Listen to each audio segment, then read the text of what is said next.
Hey there, all you equippers, it's Mario Escobedo. This isn't a full-blown episode, but I wanted to do this video because I received a question on one of the videos that I did some time back, an introduction to the book of the prophet Joel. And here's the question: why are the books of Hosea and Zechariah considered as minor when they have two more additional chapters than the book of Daniel? Now, what I think the person means to ask is, well, one of the things that I said about the minor prophets is that the only reason they're minor as compared to the major prophets is because they're shorter. Well, Daniel is included in the major prophets. If he's shorter than Hosea and Zechariah, which are in the minor prophets, why wouldn't Daniel be in the minor prophets? Now, I'm sure there are a bunch of reasons. I'm going to give you two reasons that I see why Daniel is not included in the book of the minor prophets. The first one has to do with the organization of the books of the Old Testament. Now, I have my Hebrew Bible right here. And if you compare how the English Bibles, or our English Bibles, organize the Old Testament, and then you look at how the Hebrew Bible organizes the Old Testament, it is completely different, a completely different organization. Let me show you what I mean. On the left-hand column over here, this is how the Hebrew Bible organizes the books of what we know as the Old Testament. And over here on the right-hand column, this is how our typical English organization of the Bible, the Old Testament, that's how it's laid out. Now, it might look a little bit small on your screen. I'm going to zoom in here in just a little bit. But when we talk about the Hebrew organization of the Old Testament, we're talking about what we know as the Tanakh. Okay, so whenever you hear the word Tanakh, it's referring to the Old Testament, but according to the Hebrew organization of the Old Testament. And in the Hebrew organization of the Old Testament, there are three major sections of the Tanakh. The first one is the Torah. The second one is the Nevi'im, which that's the Hebrew word for prophets. And the third one is what we call the Ketuvim, and that's the Hebrew word for writings. Now, you compare this threefold structure to our typical structure and organization of the Old Testament in our English Bibles, and you'll see that they are very different. For one, you'll notice that whereas there are 3 divisions over here, there are 5 divisions over here. That's a major difference. And then also notice which books are included where. In the Tanakh, you've got the books of Joshua, Judges, Samuel, Kings. They're included in the section known as the Nevi'im, or the prophets. Whereas in the English organization, they're included in the section that we know as the historical books. That's a major difference right there. When we get to the latter prophets, we have Isaiah, Jeremiah, Ezekiel, and the book of the 12, or what we would know as the minor prophets. In the Old Testament canon, or in the Tanakh, there are really only 4 books of prophecy: Isaiah, Jeremiah, Ezekiel, and the book of the 12. They're really, to say the minor prophets, that's more of an English organization, or not English because other languages use that same organization, but it's a non-Hebrew, let's say it that way, non-Tanakh organization of these prophets. Because over here in the English categorization, we have them as the minor prophets, and they're listed as 12 individual books. That's not the case in the Tanakh. Now, you'll notice that in this third section over here of the Tanakh, you'll see that down here is included the book of Daniel. That's right.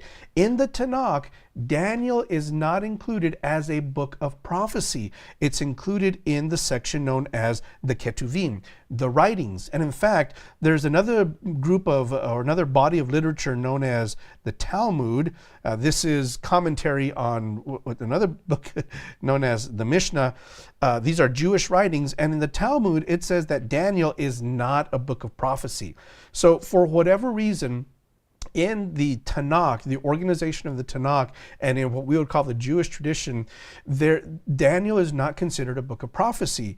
And since in some sense we inherited the canon, or our English organization of the Bible, since Daniel was not included as one of these books of the minor prophets, well, that didn't carry over to the minor prophets of our English Old Testament.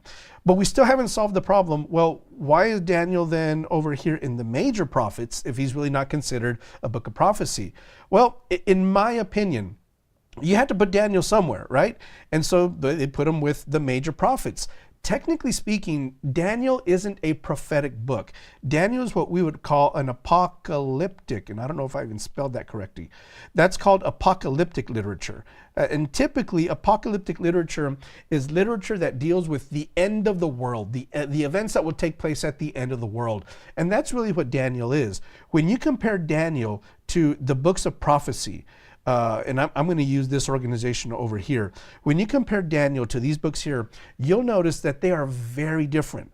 And here's what I mean. For Daniel, Daniel is really talking about some end of the world events, right? That's what makes him apocalyptic literature. Whereas these prophets over here, the former prophets and the latter prophets, when they prophesy, and I'm going to put prophecy inside parentheses, because really what they're doing is they're preaching. They're preaching to the Israelites. They're preaching to the people of their day. They're not necessarily predicting end of the world events. Now, are there some pieces of end of the world prophecies in these books of prophecy? Yes, there are. But for the most part, I'd say, man, I'm just going to throw out a number. 90% of the time, what they're preaching, what these prophets are preaching, are messages. They're preaching messages to the Israelites of their day.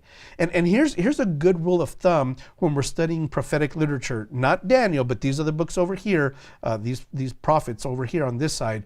Whenever we're talking about those prophets, what's in the future for them is really already in the past for us. It's stuff that already took place. Now, for them, yeah, it's future events, but it's stuff that's already in the past, because for the most part, they're talking about events that are going to happen to the people of Israel within the immediate future of when they're prophesying. Daniel is not talking about that kind of stuff. Daniel is talking about a whole lot of end of the world apocalyptic type of stuff. And so for that reason as well, not just because we inherited this organization here, but because Daniel really, in the technical sense, he's not a book of prophecy the way these prophets are. These guys are preaching to their people of their time. Daniel isn't. And so Daniel, in that sense, really can't be considered a book of prophecy. Does it contain prophecies? Of course it does. It contains visions and these apocalyptic prophecies, very different from the types of prophecies that we see over here in these books, according to the Hebrew arrangement or the Tanakh. So for those two primary reasons is what I would say, that's why we don't include the book of Daniel in the book of the minor prophets, or what we know as the minor prophets. I don't like referring to them as the minor prophets. I like to refer to that body of literature as the book of the 12, because that I tend to follow the Tanakh's arrangement of those books. So that's what I would answer. That'd be my answer. Why isn't Daniel included in the minor prophets? Well, number one, because the Tanakh doesn't include him in the minor prophets. He's in the writings. But number two, he's not a book of prophecy in the same sense that Isaiah, Jeremiah, Ezekiel, and the book of the 12, they're very different types of material, and they're serving different functions. These are the prophets, Isaiah through the book of the 12. They're preaching to the people of their day a very specific message of repentance and return to the Lord, if not disaster is coming. Whereas Daniel is having very apocalyptic type visions, end of the world type of visions. And so that's how I would answer that question.